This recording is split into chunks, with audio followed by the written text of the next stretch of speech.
धन निरंकार students, next topic लेके हम हाजिर हैं। जैसा कि हमने आपको एक्सप्लेन किया था, application of genetic in aquaculture, इसमें लॉन्ग टर्म हो चुका था।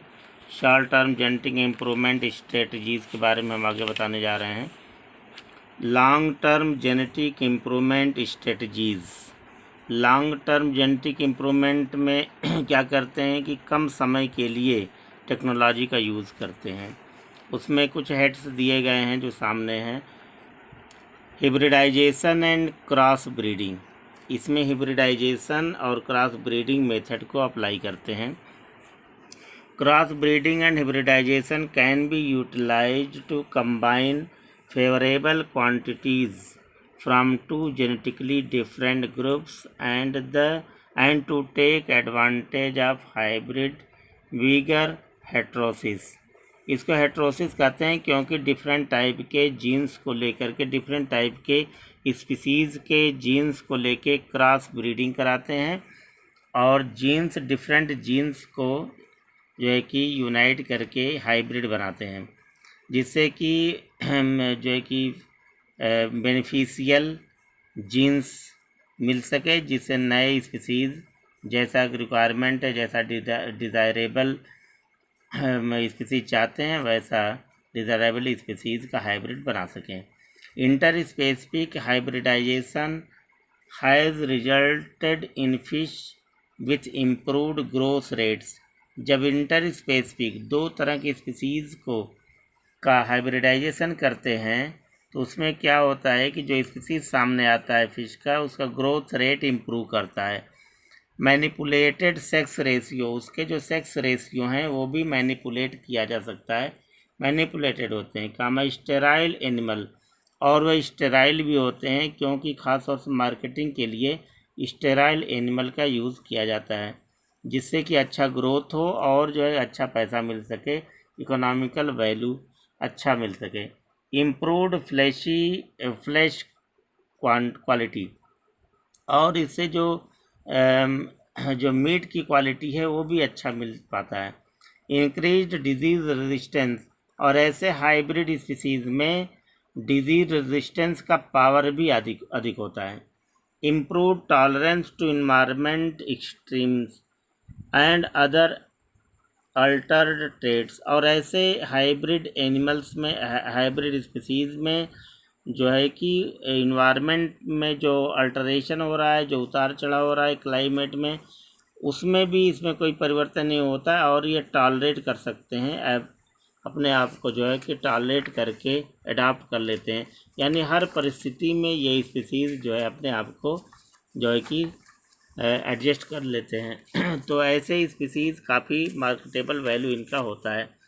इसके बाद जो नेक्स्ट टॉपिक आ रहा है वो क्रोमोसोमल मैनिपुलेशन। जैसा कि सिलेबस में हमें पढ़ना है जो है कि सेक्स मैनिपुलेशन, क्रोमोसोमल मैनिपुलेशन। तो जीन इंजीनियरिंग के बाद अब हम जो है आपके सामने क्रोमोसोमल मैनिपुलेशन यानी क्रोमोसोम सेट मैनिपुलेशन भी इसे कहते हैं, इस टॉपिक को लेके आ रहे हैं। इसको हिंदी में बोलते हैं गुणसूत्री जोड़ तोड़, क्योंकि स्पीसीज़ के जैसा डिज़ायरेबल स्पीसीज़ हम चाहते हैं, ऐसे डिज़ायरेबल स्पीसीज़ के डिफरेंट जीन्स को, डिज़ायरेबल जीन्स को लेकर के जेनेटिक इंजीनियरिंग के थ्रू उसको एक सेट तैयार करते हैं, यानी क्रोमोसोम, अच्छे क्रोमोसोम को ले लेते हैं और जो जिस क्रोमोसोम को हम नहीं पसंद करते, जो अनडिज़ायरेबल है, उसको जो है कि कट करके उसको हटा देते हैं। तो इस तरह से इसमें हम क्या देखते हैं, मैनिपुलेशन ऑफ क्रोमोसोम सेट्स, जिसको क्या बोलते हैं पॉलीप्लाइडाइजेशन। इसमें जो क्रोमोसोमल संख्या होती है, नंबर ऑफ क्रोमोसोम होते हैं, उसको कम या ज़्यादा करने के चांसेज होते हैं। तो इस तरह से जोड़ तोड़ कर करके जो है कि क्रोमोसोम से अच्छे स्पीसीज तैयार करते हैं फिश के। Has been accomplished for many aquatic species, ऐसा बहुत से इस एक्वेटिक स्पीसीज में किया जाता है। Through thermal and chemical shocks, कैसे करते हैं, इसके लिए जो मेथड अपनाते हैं थर्मल और केमिकल शॉक द्वारा डेवलप कराते हैं। Triploid organisms are useful because they are sterile. Triploid ऐसे एनिमल्स जिसमें क्रोमोसोम की संख्या ट्रिपल होती है, वो स्टेराइल होते हैं और ये मार्केट वैल्यू पे अधिक होता है क्योंकि ये फ्लैशी होते हैं। And they are for able to put more energy into the growth process rather than into maturation and reproduction. इनका ग्रोथ रेट अधिक होता है, या अधिक अच्छी तरीके से ग्रो करते हैं, और इनको जो है कि अधिक एनर्जी भी इससे प्रोड्यूस होती है, यानी एनर्जी कंज्यूम्शन भी अधिक होता है। Chromosome set manipulation have not resulted in many commercial applications for fin fishes. Fin fish में ये कम अप्लाई किए जाते हैं। The use of triploid has become an important part of the oyster farming industry and may have similar potential in other shellfish। Fin fish में तो नहीं ये जो मैनिपुलेशन कम देखने को मिलता है, लेकिन शेल फिश में ये अधिक जो है मैनिपुलेशन, क्रोमोसोम में मैनिपुलेशन कराया जाता है। For example triploid Pacific oysters have shown 14 to 159% growth improvement over diploid control. जितना कि अगर ऑयस्टर की का एग्जांपल लें तो जो डिप्लॉयड ऑयस्टर हैं उसके अपेक्षा ट्रिप्लॉयड ऑयस्टर में जो है कि 14 से लेकर 159% ग्रोथ इम्प्रूवमेंट ज़्यादा होता है। At the same time sterility reduces the risk of breeding with native species. Native species में, यानी वो स्पीसीज जिसके थ्रू मैनिपुलेशन कराया जाता है, उसमें जो स्टेरिलिटी रिड्यूस करते हुए देखा जाता है। विच मे बी ऑफ इम्पॉर्टेंस, वो काफ़ी इंपॉर्टेंट होते हैं क्योंकि बार बार ब्रीडिंग करने वाली स्थिति नहीं चाहिए, जिससे कि जो है कि बिजनेस पॉइंट ऑफ व्यू से ये ठीक नहीं होता। In stocking programmes such as the use of grass carp for vegetation control और to address environmental impact of fish escaping from farms. इस तरह से क्रोमोसोमल मैनिपुलेशन का जो मेन जो थीम्स है वह है कि किसी भी एक्वेटिक एनिमल्स, जैसे फिन फिश की बात आई, शेल फिश की बात आई, या और भी जो एक्वेटिक एनिमल्स हैं, इनके क्रोमोसोम में जैसी ज़रूरत समझते हैं वैसे क्रोमोसोम को ले लेते हैं, बाकी क्रोमोसोम को रिमूव कर देते हैं। क्रोमोसोम मैनिपुलेट करके क्रोमोसोम के गुणसूत्री जोड़ तोड़ करके एक नए स्पीसीज़ का हाइब्रिड तैयार करते हैं, उसका सेट तैयार करते हैं, फिर उस सेट की क्लोनिंग करते हैं, फिर उसको जो अप्लाई करके जेनेटिक एप्लीकेशन के थ्रू नए स्पीसीज़ जो है कि उनका ग्रोथ कराते हैं, और जिससे कि अच्छे स्पीसीज़ सामने आए और उनको जो है कि बिजनेस पॉइंट ऑफ व्यू से अधिक इकोनॉमिकल वैल्यू हो और अच्छा पैसा कमाया जा सके। नेक्स्ट टॉपिक आता है सेक्स मैनिपुलेशन। सेक्स मैनिपुलेशन में ख़ास तौर से ये देखते हैं कि जैसे मेल सेक्स और फीमेल सेक्स, तो फीमेल सेक्स वाले जो एक्वेटिक एनिमल्स हैं यानी फिशेज़ हैं, तो वो बार बार ब्रीडिंग सीजन में ब्रीडिंग करेंगी, तो और भी तरह तरह के जो है कि लाइबिलिटीज़ बढ़ जाते हैं। तो कल्चर में अगर मेल फिश होंगे तो ऑलरेडी उनके लिए ज़्यादा इस तरह की गतिविधि नहीं करनी पड़ती, और इनको जो है कि आराम से कल्चर कराया जा सकता है और इनको जो मार्केट में भेजा जा सकता है, इनसे पैसा भी अच्छा कमाया जा सकता है। इसलिए सेक्स मैनिपुलेशन यानी कि अगर मेल है, फीमेल फिश है, तो उसे मेल में कन्वर्ट किया जा सकता है जेनेटिक इंजीनियरिंग के थ्रू। तो इसमें दिया जा रहा है, तो देखिए manipulation of sex can be of advantage in species with sexual dimorphism in important traits और when reduced chance of reproduction in design. यानी कि सेक्सुअल डाइमॉर्फिज्म, क्योंकि जो भी एनिमल्स होते हैं मेल फीमेल होते हैं, तो सेक्सुअल डाइमॉर्फिज्म की वजह से ही इसमें अगर डिज़ायरेबल सेक्स चाहते हैं, मेल चाहते हैं तो मेल की संख्या ज़्यादा होगी, फीमेल चाहते हैं तो फीमेल हम ड्राइव कर सकते हैं जेनेटिक इंजीनियरिंग के थ्रू।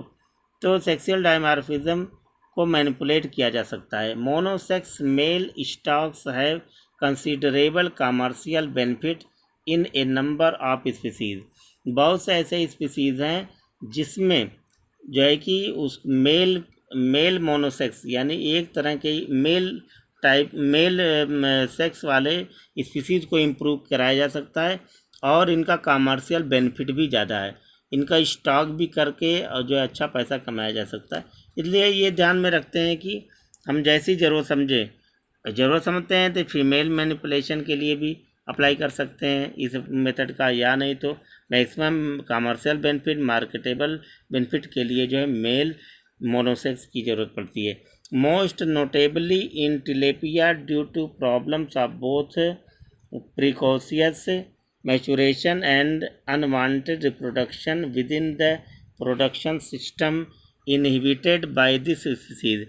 तो जैसे तिलेपिया एक स्पीसीज़ है, इसमें एक प्रॉब्लम आती है कि बार बार इसमें कई बार रिप्रोडक्शन होता है, जिससे जो है कि प्रोडक्शन सिस्टम जो है रुक जाता है, इनहिबिट हो जाता है इसी चीज़ से। Also female trout and salmon grow better and female sturgeon produce caviar. जैसे फीमेल ट्राउट है और सालमन है, इसका जो ग्रोथ काफ़ी बेटर होता है। तो कोई ज़रूर नहीं है कि मेल मोनोसेक्स ही काफ़ी कामयाब है, फीमेल सेक्स मैनिपुलेशन में फीमेल ट्राउट और सालमन भी काफ़ी उपयोगी होते हैं, इनकी भी इम्पोर्टेंस है। तो जैसी ज़रूरत होते हैं वैसे ही इस चीज़ को जो है मैनिपुलेट कराते हैं। The sex of fish can be easily manipulated using hormonal treatments. इसके लिए हार्मोनल ट्रीटमेंट के द्वारा ये होता है, आसान हो जाता है manipulation. But there has been concern about the use of hormones in animal production. इसमें जो है कि एनिमल प्रोडक्शन के लिए हार्मोन्स यूज़ करते हैं, हार्मोनल इंजेक्शन के थ्रू इसे जो है कि जेनेटिक इंजीनियरिंग में अप्लाई करते हैं, resulting in an increased use of other biotechnologies in those developing countries whose production goes to export markets. तो ऐसे कंट्रीज जिसमें ये अधिक से अधिक इसका एक्सपोर्ट करते हैं, वहाँ पे उनके लैब में ये देखा जा सकता है। इमर्जिंग टेक्नोलॉजीज़ भी इसमें अप्लाई की जाती है। एक टेक्नोलॉजी इमर्जिंग टेक्नोलॉजी, इसमें क्या होता है, a number of new genetic technology are now beginning to be applied in cultured aquatic species. Aquatic species में कुछ और भी टेक्निक अप्लाई करते हैं, उसमें से एक इमर्जिंग टेक्नोलॉजी भी है। जीनोम टेक्नोलॉजी इसे कहते हैं। This is a genome technology. इसमें होता है क्या है, DNA marker, novel sequencing, gene discovery, genome mapping, genome expression, इस तरह के मेथड्स अपनाते हैं इमर्जिंग टेक्नोलॉजी में। Technologies that examine how jeans actually function in the organism, इसमें ख़ास तौर से इस टेक्निक को अपनाते हैं और देखते हैं कि किस तरह से जीन फंक्शन कर रहा है। These technologies will be useful for find important genes, और इस मेथड के द्वारा हम इम्पॉर्टेंट जीन्स को प्राप्त कर पाते हैं। इफेक्टिवली ट्रेट सच ए डिजीज़ रेजिस्टेंस, इस तरह के जीन्स वाले स्पीसीज़ जो है कि हम ग्रो करा पाते हैं जिनमें डिजीज रेजिस्टेंस पावर अधिक हो, ग्रोथ रेट ज़्यादा हो एंड सेक्स डिटर्मिनेशन पावर भी हो, allowing more precisely targeted selection to improve aquaculture performance. तो एक्वाकल्चर परफॉर्मेंस के लिए ये भी टेक्नोलॉजी काफ़ी कारगर है। इसके अलावा और भी कुछ एप्लीकेशंस हैं। वैसे एप्लीकेशंस तो यहाँ पे सेक्स मैनिपुलेशन, क्रोमोसोमल मैनिपुलेशन और जीन इंजीनियरिंग, तीन ही जो है कि यहाँ पे पढ़ना है, लेकिन इसके अलावा और भी कुछ एप्लीकेशन का जिक्र यहाँ पे है। The application of genetic technologies for the characterisation of genetic resources has difficult application in aquaculture, ranging from identification of valuable genetics resources for genetic improvement programs, management of farmed brood stocks, and discrimination between between wild and cultured specimens to monitoring of genetic effects of aquaculture escapes on wild populations। यानी इस और जो applications है उसमें ख़ास तौर से monitoring करने के लिए कि जेनेटिक इफ़ेक्ट कैसा होता है एक्वेटिक एनिमल्स में, एक्वेटिक स्पीसीज़ में, इसके मॉनिटरिंग के लिए भी कई तरह के जो है कि वाइल्ड और कल्चर्ड स्पीसीमेन में जो है कि ऐसे एप्लीकेशन यूज़ करते हैं। इस तरह हम देखते हैं कि डिफरेंट टाइप के एप्लीकेशंस जो एक्वाकल्चर में अपनाए जा रहे हैं वो इसमें यूज़ किए जाते हैं। तो इस तरह से सब मिला जुला करके जो ये topic application of genetics in aquaculture, sex manipulation, chromosomal manipulation and gene engineering, तो इसमें ये समरी के रूप में अगर देखा जाए तो इसका ख़ास मकसद ये है कि एक्वाकल्चर में जितने भी स्पीसीज जो एक्वेटिक रीजन में जो कल्चर किए जाते हैं या वाइल्डली देखने में आते हैं, इनके सेक्स में परिवर्तन करके, क्रोमोसोम में परिवर्तन करके, इनके जीन्स में मैनिपुलेशन करके, जोड़ तोड़ करके किसी तरह से इनमें इम्प्रूवमेंट कराया जाए। हेल्थ मैनेजमेंट के लिए जितने भी चांसेज हो सकते हैं वह उतने तरह के जीन्स को एक्युमुलेट करके, सेट तैयार करके, क्लोन करके ऐसे जीन्स तैयार किए जाए जिससे कि नए नए हाइब्रिड स्पीसीज सामने आए और वो जो किसी भी परिस्थिति में वो सक्सेस हों, जिससे कि जो है कि प्रोडक्शन अधिक हो और जिस तरह से ह्यूमन पॉपुलेशन का ग्रोथ बढ़ रहा है उस तरह से उनके जो 50% फूड लेवल को ये जो है कि एफर्ट करता है एक्वाकल्चर, तो उसमें काफ़ी बढ़ोतरी हो, इम्प्रूवमेंट हो और ह्यूमन पॉपुलेशन को फूड आइटम्स जो है कि एक्वाकल्चर से काफ़ी मात्रा मिल सके। ये इसका इस एप्लीकेशन का यही मकसद है कि जीन्स मैनिपुलेशन कैसे कैसे होता है, क्रोमोसोमल मैनिपुलेशन कैसे होता है और जेनेटिक इंजीनियरिंग में मेथड वही होता है जो बायोटेक्नोलॉजी में यूज़ किए जाते हैं और जो है कि लेकिन उसका जो मकसद है, जो उसका जो लक्ष्य है वो यही है कि इम्प्रूवमेंट एक्वाकल्चर में एप्लीकेशन के थ्रू हो सके। इस तरह से ये टॉपिक कंप्लीट हुआ। इसके बाद जो नेक्स्ट टॉपिक है आपके सामने इस यूनिट में ट्रांसजेनिक फिश, तो ऐसे फिश जो है कि जिनका जीन्स ट्रांसफ़र किया जा सके एक स्पीसीज से दूसरे स्पीसीज में। तो इसका मीनिंग सबसे पहले हम देंगे, meaning of transgenic fish. A transgenic fish is one that contains genes from another species. ऐसे फिश स्पीसीज जिसमें दूसरे किसी स्पीसीज के जीन्स को जो है कि वो पा सके, एक्सेप्ट कर सके। Contains genes from another species, इसमें दूसरे स्पीसीज से इसमें जीन्स ट्रांसफ़र किया जाता है, यानी जीन्स के ट्रांसफ़र किए हुए species. A transgenic fish is an improved variety. इससे क्या होता है कि इनकी वैरायटी इम्प्रूव्ड होती है, अच्छी वैरायटी हो जाती है। Improved variety of fish provided with one और मोर डिज़ायरेबल फॉरेन जीन। जैसी जीन्स की ज़रूरत चाहते हैं, जैसा हम चाहते हैं या जैसा वैज्ञानिक चाहते हैं, वैसे जीन्स को लेके दूसरे एनिमल की फिश स्पीसीज में उसे ट्रांसफ़र करते हैं और जिस फिश में इसे ट्रांसफ़र करते हैं उन्हें हम ट्रांसजेनिक फिश बोलते हैं। For the purpose of enhancing fish quality, fish की क्वालिटी को जो है कि इम्प्रूव करने के लिए, अच्छा बनाने के लिए, होल्ड करने के लिए ये जो है कि टेक्निक अपनाते हैं ऐसे फिश में, और जिसकी ग्रोथ अच्छी हो सके, रेजिस्टेंस अच्छी हो सके और प्रोडक्टिविटी भी अच्छी मिल सके। तो ट्रांसजेनिक फ़िश जो होते हैं ऐसे इम्पॉर्टेंट फ़िश होते हैं, काफ़ी बेनिफिशियल फ़िश होते हैं जिनमें जो है कि डिफरेंट स्पीसीज़ के डिज़ायरेबल जीन्स को ले करके उसमें जो मैनिपुलेट करा करके उन्हें हम सामने लाते हैं और इनके अंदर ऐसी क्वालिटी होती है, जो क्वालिटी अच्छी होती है, ग्रोथ अच्छा होता है, रेजिस्टेंस पावर अच्छा होता है, प्रोडक्टिविटी होती है, जिससे कि मार्केट वैल्यू और इकोनॉमिकल वैल्यू इसकी अच्छी हो सके। टिपिकली जीन्स ऑफ वन और more donor species are isolated and applied into artificially constructed infectious agent। अब किसी स्पीसीज़ में से जीन्स को ले करके दूसरे स्पीसीज़ में ट्रांसफ़र करने के लिए क्या करते हैं, इसमें क्या करते हैं, इन्फेक्शियस एजेंट को तैयार करते हैं। सबसे पहले इन्फेक्शियस एजेंट, जो ऐसे ही एजेंट जो इन्फेक्शन फैला सकें, यानी एक दूसरे से दूसरे स्पीसीज़ में वो जीन्स को ट्रांसफ़र कर सकें।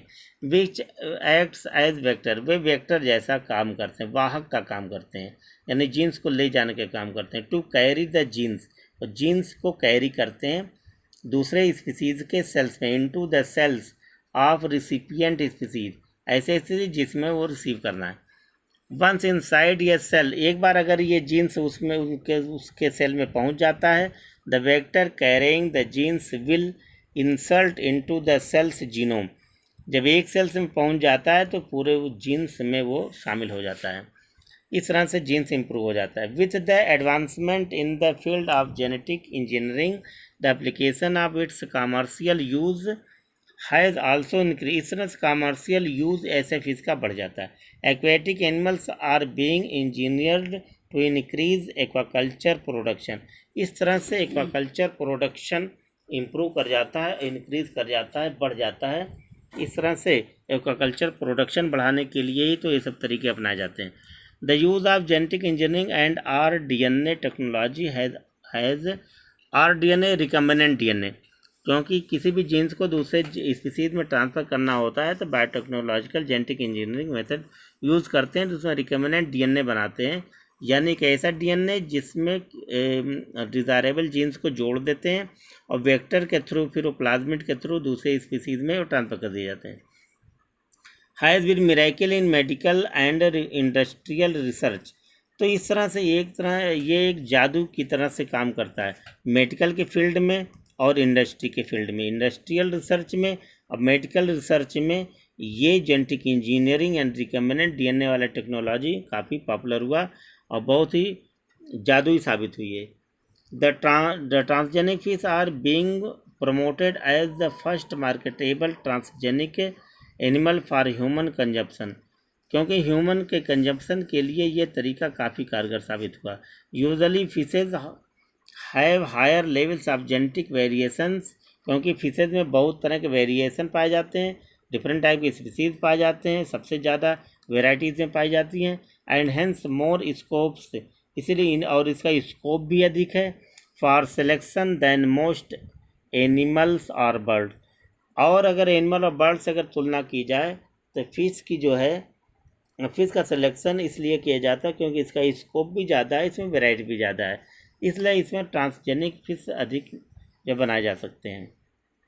इसके अलावा हम देखते हैं कि कौन ऐसे फिश हैं जिसमें इस तरह के बायोटेक्नोलॉजिकल जो है कि इम्प्रूवमेंट करके ट्रांसजेनिक फिश बनाए जाते हैं। Using the gene transfer technology, scientist now created a genetically engineered variety of Atlantic salmon.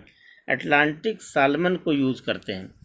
Atlantic salmon में से ट्रांसजेनिक फिश काफ़ी तैयार किया जाता है और इस पर काफ़ी काम हुआ और धीरे धीरे जो है इसमें एक क्रांति आ गई जिसको हम ब्लू रिवोल्यूशन के नाम से जानते हैं। ब्लू रिवोल्यूशन यानी कि एक्वाकल्चर के फील्ड में जेनेटिक इंजीनियरिंग के थ्रू ट्रांसजेनिक फिश तैयार करके और ह्यूमन पॉपुलेशन के रिक्वायरमेंट को ध्यान में रखते हुए इसका काफ़ी यूज़ किया गया और इम्प्रूवमेंट भी हुआ। इसके साथ साथ जो है कि कुछ the following are the important point needed for the genetic engineering gene transfer to produce transgenic fish. Transgenic fish के लिए कुछ बायोटेक्नोलॉजिकल जो टेक्निक्स हैं, जो नीड है, ज़रूरतें हैं, वो उसके कुछ पॉइंट बनाए गए हैं। कौन कौन से? सबसे पहले इसमें क्या करते हैं, एक जीन सीक्वेंस को आइसोलेट कर लेते हैं और उसके बाद उसको जो है कि इंसर्ट करते हैं दूसरे प्लाज्मिक वेक्टर में, DNA में। उसके बाद उसको जो है कि हार्वेस्टेड करते हैं, यानी कि अगर वो कंप्लीट हो जाता है तो उसको जो है कि इसका सेट तैयार कर लेते हैं। नेक्स्ट पॉइंट में क्या करते हैं, इसका जीन कैसेट तैयार करके से बहुत तरह के जो है कि सेट तैयार कर लेते हैं जिससे कि आगे इसे ट्रांसजेनिक किया जा सकता, ट्रांसफ़र किया जा सकते हैं। नेक्स्ट पॉइंट में क्या करते हैं, इस जो है कि कैसेट को making the cassette a permanent part of his genetic makeup, और फिर इसी कैसेट को रखते हैं, यानी इसका एक क्लोन बना के रखते हैं, सेट बना के रखते हैं, जो आने वाले समय में जेनेटिक, क्योंकि बार बार तो ये मेकअप करेंगे नहीं जेनेटिक मेकअप, अब इसी से फिर आगे जो है कि ट्रांसजेनिक फिश तैयार करते चले जाते हैं। इसके बाद जो इसी में जो एक्सप्लेनेशन है development of transgenic fish. Transgenic fish में डेवलपमेंट के लिए बहुत से ऐसे स्पीसीज सामने आए जो जिसका जिक्र यहाँ हम कर रहे हैं। Development of transgenic fishes has focused on a few species including there are different fish includes in the development of transgenic fishes, for example salmon, trout, carp, tilapia and few others. बहुत से ऐसे हैं, क्योंकि ख़ास तौर से जैसे salmon fish का नाम आता है, सालमन एंड ट्राउट, ये कैश कार्प हैं, यानी इससे काफ़ी पैसा कमाया जाता है और इसका काफ़ी स्कोप भी है। While the other primarily provide sources of protein, इनसे प्रोटीन अधिक मात्रा में मिलती है। Currently about 40 to 50 labs around the world, 40 से 50 ऐसे फिशरी लैब हैं जहाँ पे डेवलपमेंट कराया जा रहा है ट्रांसजेनिक फिश का, और growth faster than their wild of traditionally breed aquaculture, इनका ग्रोथ भी काफ़ी फास्ट होता है और ये बिजनेस पॉइंट ऑफ व्यू से एक्वाकल्चर के फील्ड में काफ़ी यूज़ किए जा रहे हैं। इसके अलावा जो है एप्लीकेशंस ऑफ ट्रांसजेनिक फिश है, इसके कुछ एप्लीकेशंस हैं।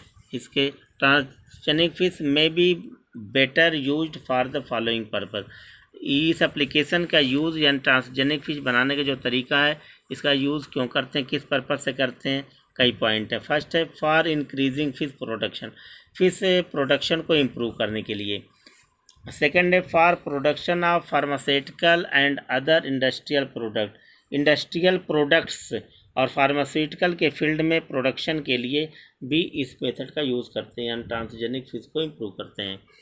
थर्ड पॉइंट है for development of transgenic native glow fish varieties for aquarium, aquarium के लिए भी इस मेथड का यूज़ करते हैं अच्छे स्पीसीज़ के लिए, क्योंकि अच्छी तरह के स्पीसीज़ एक्वेरियम में जो है कि इसका भी डिमांड काफ़ी है।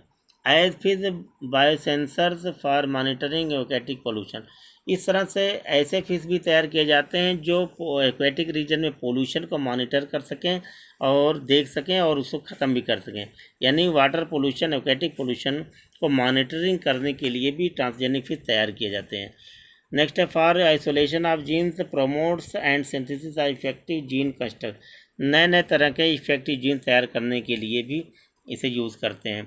For researches in embryonic stem cells and in vitro embryo production, in vitro embryo production के लिए भी इस ट्रांसजेनिक फिश के एप्लीकेशन का यूज़ करते हैं, इसका जो है कि इसको अप्लाई करते हैं। For production of anti freeze protein, anti freeze protein भी इसी से प्रोड्यूस कराया जा सकता है, इसके लिए भी इसको यूज़ करते हैं। इस तरह हम देखते हैं कि therefore transgenic fish are those related to their involuntary scope in escape into environment.